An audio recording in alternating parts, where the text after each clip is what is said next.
بسم اللہ الرحمن الرحیم۔ السلام علیکم، میں ڈاکٹر سمینہ حق نسیم حجازی کی نواسی۔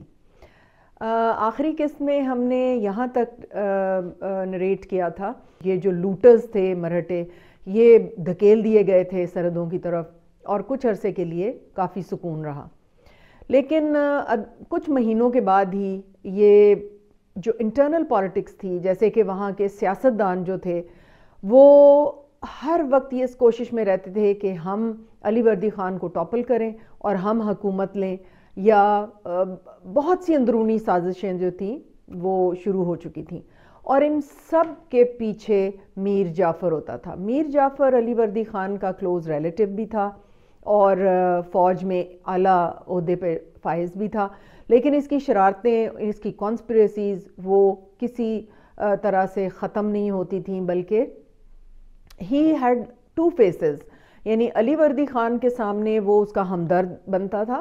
پہلے یہ سیاستدانوں کو اور وہاں کے جو امراء تھے، جو چھوٹے نواب تھے یا ہیڈ کر رہے تھے ڈیفرنٹ ایریاز کو، ان کو پہلے اس کے خلاف بھڑکاتا تھا، ان کے لیے ایک پلان ترتیب دیتا تھا، اور اس سازش کی پھر بیفور ہینڈ اطلاع علی وردی خان کو دیتا تھا کہ دیکھیں یہ آپ کے ساتھ کرنے جا رہا ہے اور آپ وارن ہو جائیں۔ علی وردی خان کبھی اس کو سیریسلی لیتے تھے، کبھی نہیں لیتے تھے، تو لیکن ایونچولی وہ پھر جب ہوتا تھا تو یہ پھر اور گڈ بکس میں آ جاتا تھا علی وردی خان کے کہ یہ تو میرا بہت دوست ہے شاید۔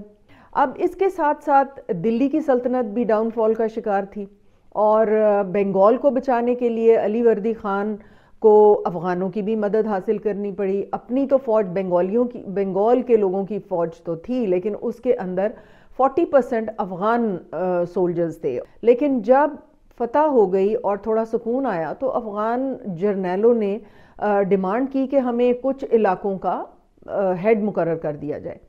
علی وردی خان نے اپنے لوگوں کو وہ پوسٹ دے دیں۔ اب افغان جو تھے وہ اتنے بددل ہوئے کہ وہ بدل تو نہیں، وہ بھی کانسپریسی کا حصہ تھے اور وہ مرہٹوں کے ساتھ شامل ہو گئے۔ اب مرہٹے اور افغان مل کے بنگال پہ حملہ آور ہوئے۔ وہ ایک اچھا حکمران تھا، زیادہ عمر ہونے کے باعث وہ ذرا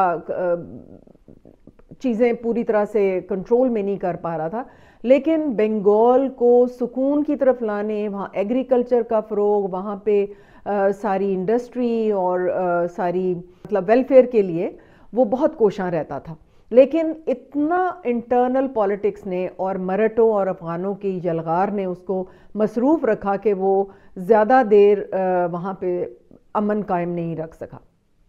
پورے 16 سال اس کی رین تھی۔ وہ اس کی بھی ہسٹری اگر دیکھی جائے تو وہ پاورٹی کے عالم میں بنگال آیا تھا، اور پھر اپنے اچھے کام کی وجہ سے ترقی کرتا کرتا وہ بنگال کا نواب بن گیا تھا۔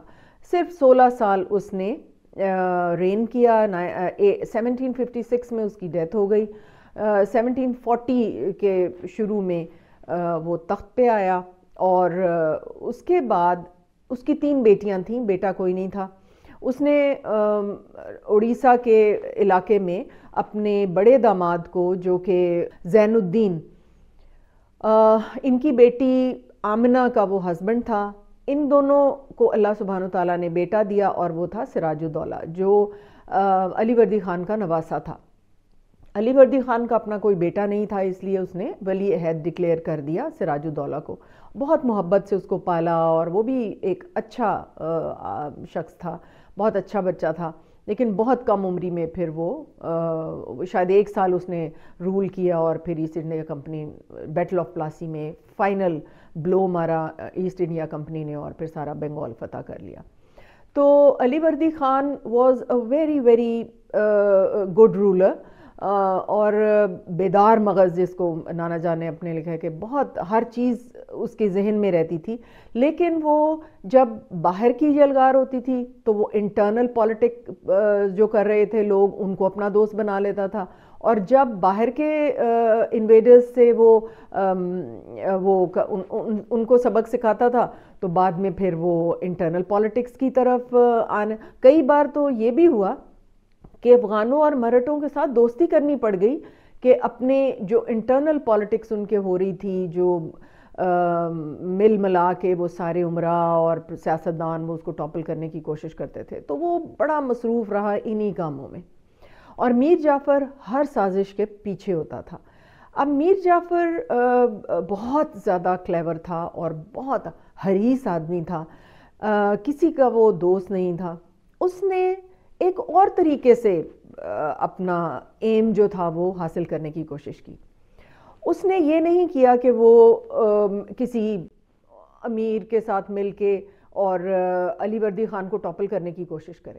اس نے جو باہر سے ایسٹ انڈیا کمپنی، جو فورٹ ولیم میں بیٹھے ہوئے لوگ جو دانت گاڑنے جا رہے تھے پہلے بنگال میں اور پھر ہر جگہ، ان کے ساتھ دوستی لگا لی، اور میر جعفر نے بنگال کا نواب بننے کے چکر میں ہی ہیلپڈ ایسٹ انڈیا کمپنی کے لوگ جو تھے ان کو، اس نے ہیلپ کی برٹشرز کو، اور وہ بیٹل آف پلاسی جو تھی وہ فائنل بلو تھی، اور وہ پھر چھا گئے پورے بنگال کے اوپر۔